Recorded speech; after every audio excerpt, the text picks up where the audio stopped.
الحمد لله رب العالمين والصلاة والسلام على سيد المرسلين أما بعد فأعوذ بالله من الشيطان الرجيم بسم الله الرحمن الرحيم الصلاة والسلام عليك يا رسول الله وعلى آلك وأصحابك يا حبيب الله 19 محرم الحرام 1442 ہجری 8 سپٹمبر 2020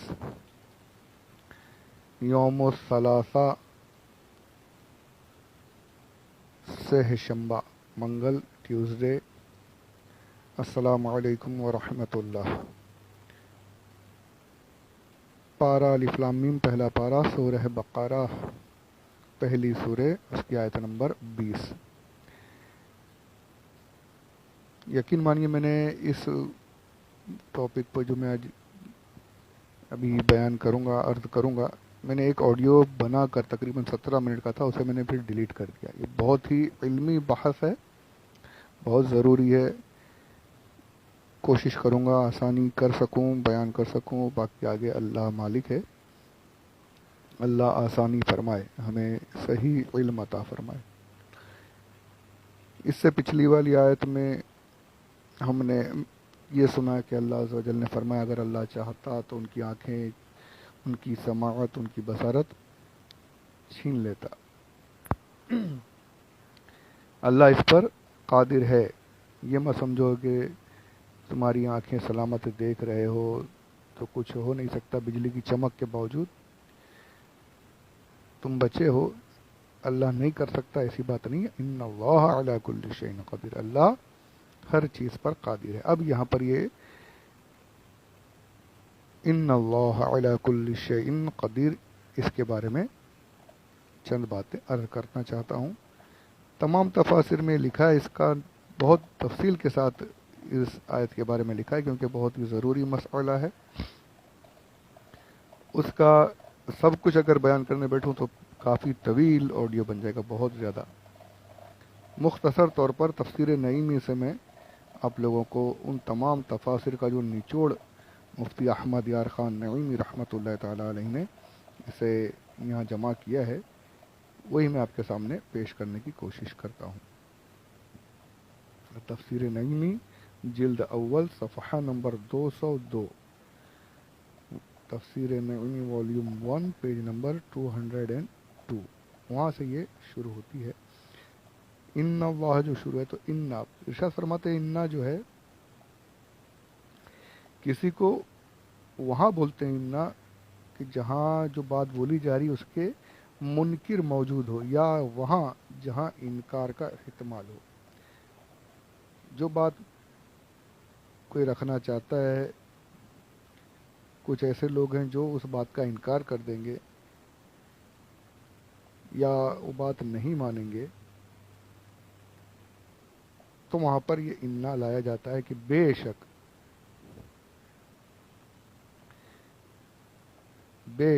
لا کر کے کہ انکار کی کوئی جگہ نہیں ہے۔ کیونکہ عرب میں وہ تھے بتوں وغیرہ کی پوجا کرتے تھے، کچھ تھے اللہ کو مانتے بھی تھے، لیکن اس کے باوجود یہ عقیدہ تھا کہ فلاں کام اللہ سے نہیں ہوتا تو یہ دوسرے بت جو ہیں اس کی مدد کرتے ہیں۔ اللہ بڑا رب ہے، یہ دوسرے جو ہیں چھوٹے رب ہیں، معاذ اللہ رب العالمین۔ ایسے گندے عقائد تھے، یعنی مجبور سمجھتے تھے اللہ عز و جل کو۔ یہودیوں عیسائیوں کے یہاں بھی عقیدے غلط تھے۔ عیسائیوں کے یہاں تک بیٹا، عیسیٰ علیہ السلام بیٹے ہیں تو باپ جو ہوتا ہے وہ بیٹے پر منحصر ہو جاتا ہے، بوڑھا ہو کر بیٹے کی طرف دیکھتا ہے۔ اللہ کے یہاں یہ ساری باتیں معاذ اللہ ہو ہی نہیں سکتی، یہ سب چیزیں محال ہیں۔ نہ اللہ مجبور ہے، نہ اللہ کا کوئی بیٹا، نہ بیٹی، اولاد بھی نہیں۔ یہ سب غلط عقائد تھے، اس وقت میں بھی تھے، آج بھی ہیں۔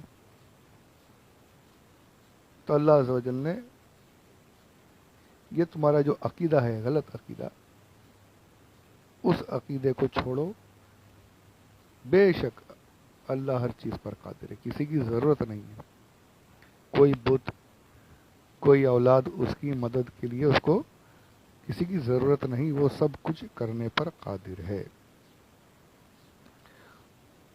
جو مجبور ہو اسے مدد کی ضرورت لگے نا. یہاں تو مجبور تھوڑی، یہاں تو ہر چیز پر قدرت ہے.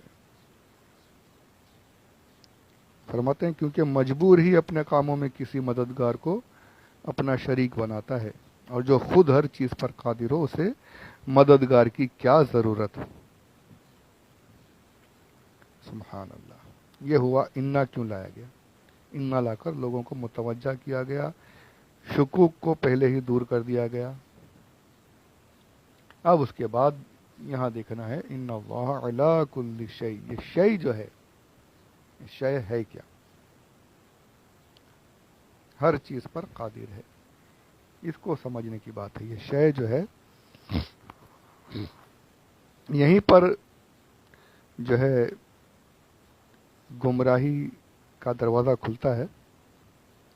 اس کو اگر ہم نے سمجھ لیا تو انشاءاللہ عز و جل ہمارے عقیدے سلامت ہو جائیں گے انشاءاللہ عز و جل.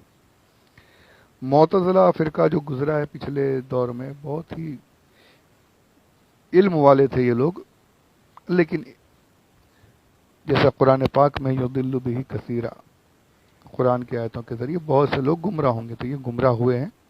بہت سے غلط عقائد انہوں نے اختیار کر لیے تھے. گمراہ فرقہ تھا یہ معتزلہ. اکثر تفاسیر میں، اکثر کتابوں میں ان کا ذکر ملے گا، اور ان کا رد ہمارے اسلاف نے کیا ہے. یہاں بھی معتزلہ نے بہت ہی غلط عقیدہ اختیار کیا تھا. اسی طریقے سے آج بھی دیوبندی وہابی فرقہ جو ہے، یہ انہوں نے بھی غلط عقیدہ اختیار کیا ہوا اس آیت کو لے کر. اب ان تمام عقائد کی جو ہے جڑ یہاں سے کٹ جائے گی جب یہ شے کا ہم صحیح معنی سمجھ لیں گے. تو آئیے اس طرف بڑھتے ہیں. درود پاک پہلے پڑھ لیں. اللہم صلی علی سیدنا مولانا محمد وعلی آل سیدنا مولانا محمد وبارک وسلم صلاۃ و سلام علیک یا رسول اللہ. مفتی احمد یار خان نعیمی صاحب رحمۃ اللہ تعالی علیہ فرماتے ہیں، یہ جو یہاں پر انہوں نے لکھا ہے تمام تفاسیر کا نچوڑ آسان کر کے آپ نے لکھا ہے، وہی میں آپ کے سامنے پیش کر رہا ہوں. لکھتے ہیں شے کے لغوی معنی ہے چاہنا. لغت میں، ڈکشنری میں، عربی کی ڈکشنریز میں شے کے معنی میں آتے ہیں چاہنا. ہم لوگ بولتے ہیں نا، اکثر بولتے ہیں انشاءاللہ، انشاءاللہ، اللہ نے چاہا تو. شاء یہ شے سے ہی بنا ہے، شاء چاہنا. اگر اللہ نے چاہا تو. اس کے پہلے ہم نے آیت میں بھی خود سنا ولو شاء اللہ، اگر اللہ چاہتا تو. یہ شاء جو ہے یہ شے سے بنا ہے. تو شے کا ڈکشنری میں معنی ہوتا ہے چاہنا، اور اصطلاح میں اسے بولتے ہیں جس کا تعلق چاہنے سے ہو. جسے چاہا جائے، جس کا تعلق چاہنے سے ہو، اسلام میں اصطلاح میں اسے شے کہتے ہیں. اور آسان کرتے ہیں اس کا، یہ عربی ہوا، اسی کو چاہنے کو، اسی چیز کو اردو میں کہتے ہیں چیز. یہ اردو اس کا معنی ہے چیز. اللہ ہر چیز پر قادر ہے. آیت کے یہ معنی بنے. اب یہ شے جو ہے ہر چیز پہ، چیز کون سی چیز ہے، کن چیزوں پر اللہ عز و جل قادر ہے. یہ بڑا شیطان ضرور آئے گا کہ ذہن میں وسوسہ کہ اللہ تو ہر چیز پر قادر ہے، قرآن پاک میں فرما دیا. تو اب یہ کن چیزوں پر قادر ہے، کون سی چیز تحت قدرت نہیں، یہ سب کیا ہے؟ جب قرآن پاک میں جب آ گیا تو پھر ہم کیوں ڈیوائیڈ کر رہے ہیں، اسے بانٹ رہے ہیں؟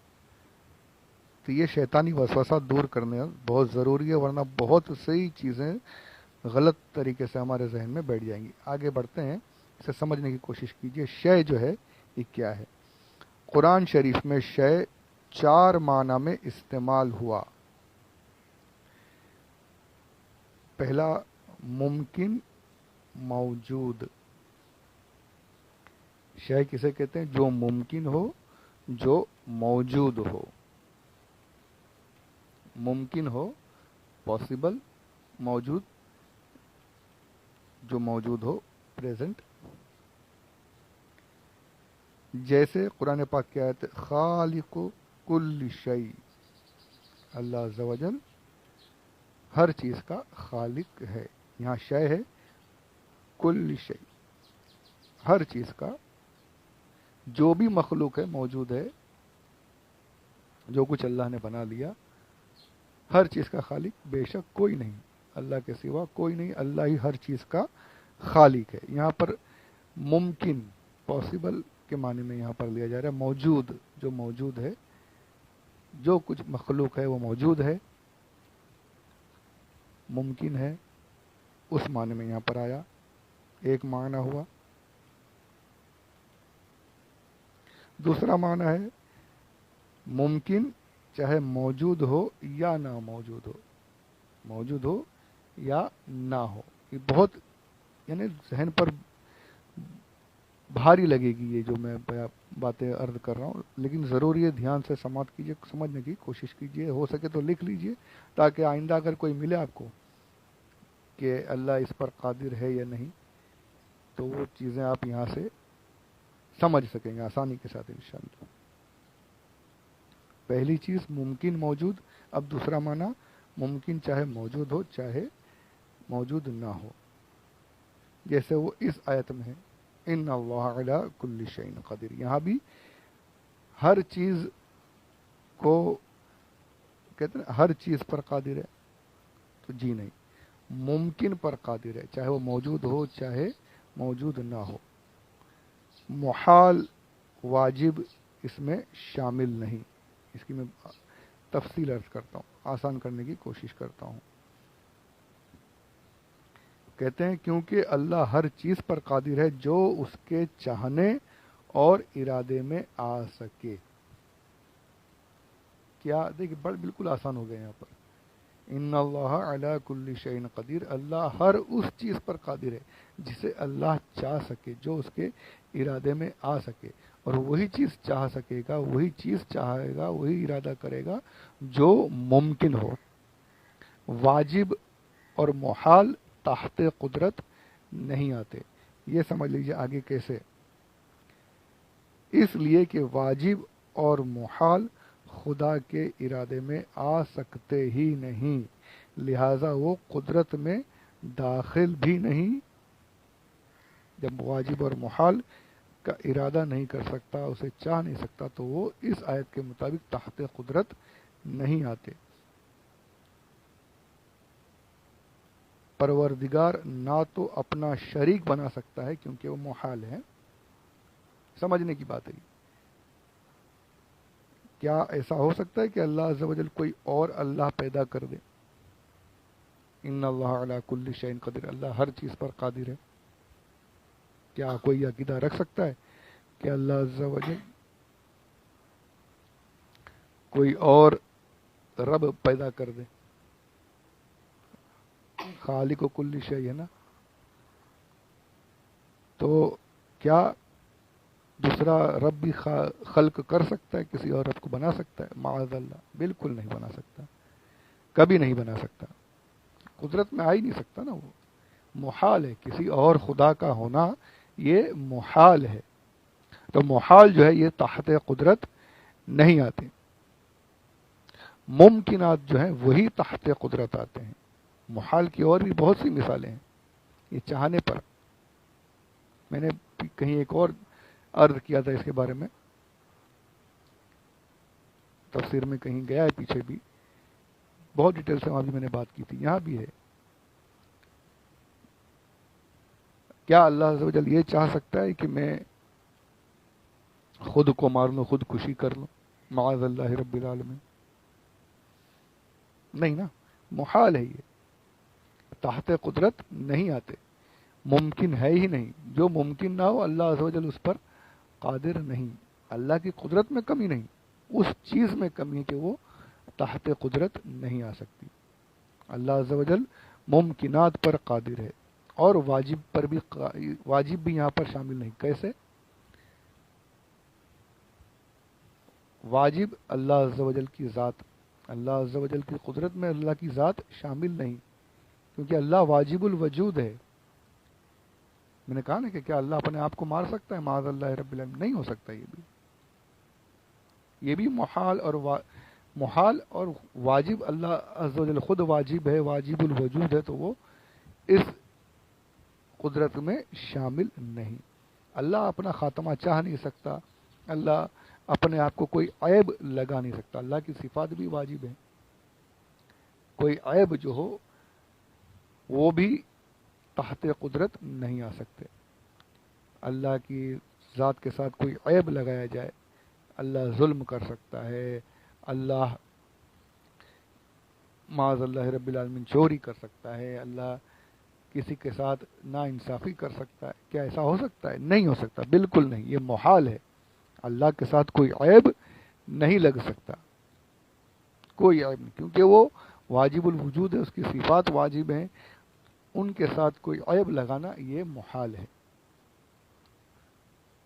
تو جس طریقے سے یہ چیزیں نہیں ہو سکتی, اسی طریقے سے اللہ عز و جل جھوٹ بھی نہیں بول سکتا. تو دیوبندیوں کے یہاں جو یہ عقیدہ مانا گیا ہے, بنا لیا انہوں نے کہ اللہ جھوٹ بول سکتا ہے مگر بولے گا نہیں, بولنے پر قادر ہے, قدرت ہے اسے.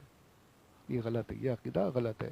تو یہ میں نے اس لیے یہ تفصیل چل رہی ہے اتنی کہ اللہ جھوٹ نہیں بول سکتا. آج کے ہمارے دور میں یہ جو چل رہا ہے نا کہ اللہ جھوٹ بولنے پر قادر ہے, کیونکہ ان اللہ علی کل شیء قدیر, تو یہ غلط عقیدہ ہے. اللہ ممکنات پر قادر ہے, جھوٹ بولنا, عیب لگانا یہ محال ہے, محالات پر اللہ قادر نہیں. اس کے بعد کا انشاءاللہ اگلے آڈیو میں سنیں, کافی طویل آڈیو ہو رہا ہے, اگلے آڈیو میں اس کے آگے کی باتیں سماعت کریں. اللہ عز و جل سمجھنے کی توفیق عطا فرمائے, مجھے سمجھانے کی توفیق عطا فرمائے. آمین بجاہ النبی الامین صلی اللہ علیہ وآلہ وسلم.